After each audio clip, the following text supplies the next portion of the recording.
As parts of the world and Canada slowly begin opening up, the question on everyone's mind is, will this last? While no one can say for sure if and when the second wave of the novel coronavirus will come or what it will look like, there are some indicators on which investors should keep an eye. To address what a reopening could look like for Canada, Lesley Marks, CIO and Head of Investment Management at BMO Private Wealth is here today. Lesley, thank you so much for being here today. Great to be having this discussion with you, Ruth. The Canadian market seems to have, by and large, mostly recovered from the sharp fall in March. In your opinion, do the fundamentals support this recovery? Well, I think it's a good question, and it's really the question that is on most investors' minds right now, because we have had a very significant economic downturn, but we're also starting to see signs of a recovery. It looks to us like April will prove to be the bottom for much of our economic data.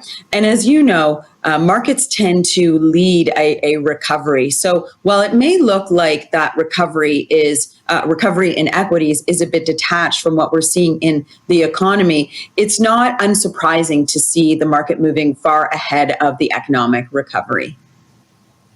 Canada has been more cautious than many other countries, both in the lockdown and in reopening. What kind of an impact do you see this caution having on our economy, especially over the medium to long term?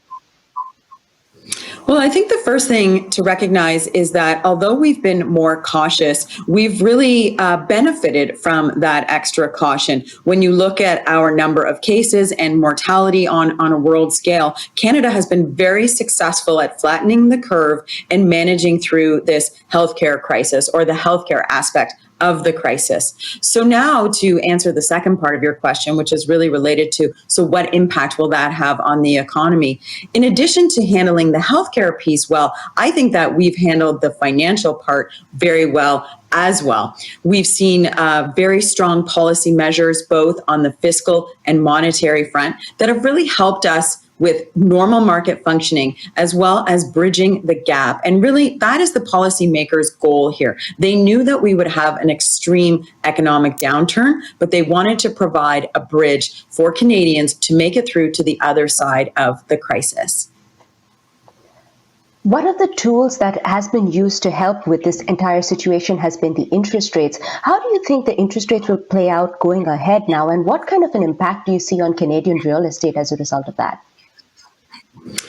So again, two things that are on many people's minds. Let's start with interest rates. I think that interest rates are going to stay lower for longer. We've heard from central bankers, not just here in Canada, our new Bank of Canada Governor, Tiff Macklem, but also from Jerome Powell with the Federal Reserve in the US, that they, in the case of Jerome Powell, he said last week, we are not even thinking about increasing interest rates. So I think both central bankers recognize the importance of getting unemployment numbers down. Inflation is really nowhere near being an issue. We saw that in the economic data in CPI in Canada today. So there's no reason really to be thinking about moving interest rates higher. So on the interest rate front, we think for the next 12 to 18 months, we continue to see very depressed levels of interest rates.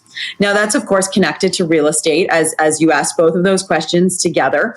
Real estate is a little bit harder to answer because we see different trends impacting real estate. So some of the trends that were in place before COVID, such as the move to online shopping, were already decreasing retail footprint, and that now we see as accelerating. So areas of real estate that are impacted by retail, we think will be negatively impacted.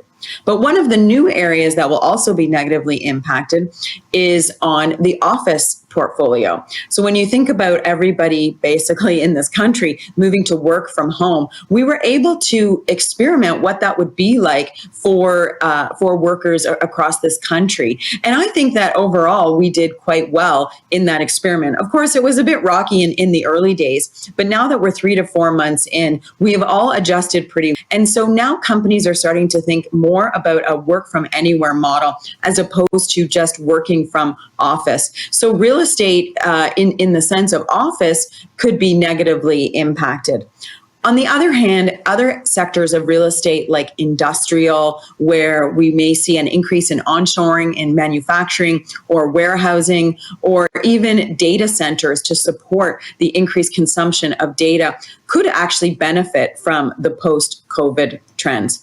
And then finally, we have to acknowledge the residential real estate piece, because most Canadians are quite focused on the value of real estate for their own homes. And we really haven't seen a major downturn in real estate prices over the last few months, but we recognize that that is generally because we haven't seen a high level number of transactions. So there is a chance over the next few months, particularly as economic support comes off, that we could see a downturn in residential pricing as well.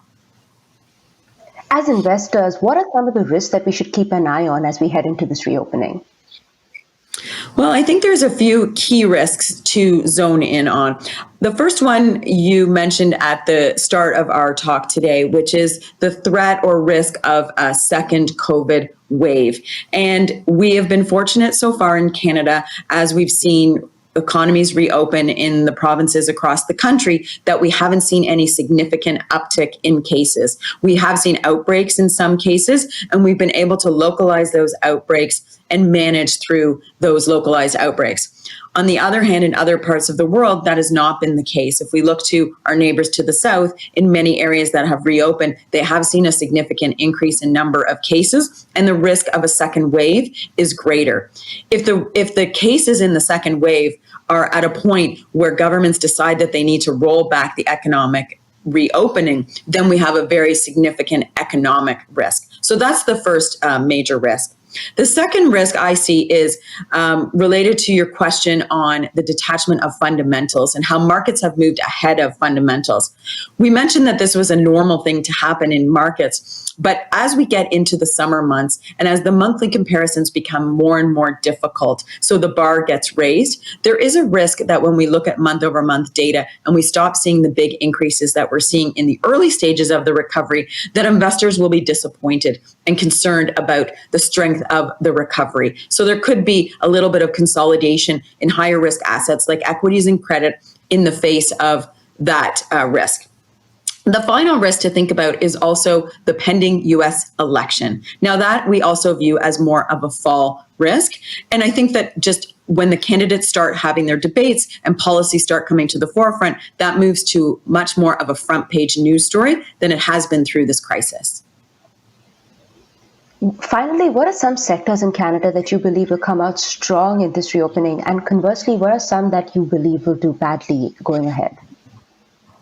Well, I think you have to look at some of the trends that were in place post-COVID and then that have accelerated through this COVID period. So the one most obvious one, which has been a beneficiary, is certainly the technology sector. Technology has been a sector that has done well all around the world. It's not a huge sector in Canada. So for the few companies that we do have in that sector, they're really benefiting from that scarcity impact. We think that the trends and the secular growth that is really behind the technology sector will continue. So that's one example of a sector that will continue to do well. Consumer staples, also defensive. People don't have to make that call on what they think will happen with the economy. We think, again, will continue to show signs of stability here. And those will be sectors where there is a lack of volatility, and that will be desirable for investors. Other areas of the Canadian economy, we talked a lot about real estate. And of course, you can't just group real estate all together, but we do think that some areas, some pockets of real estate, such as office and retail oriented, will also will have more negative impact. Thank you so much for being here today, Lesley. Great to chat with you, Ruth. For Morningstar, I'm Ruth Saldana.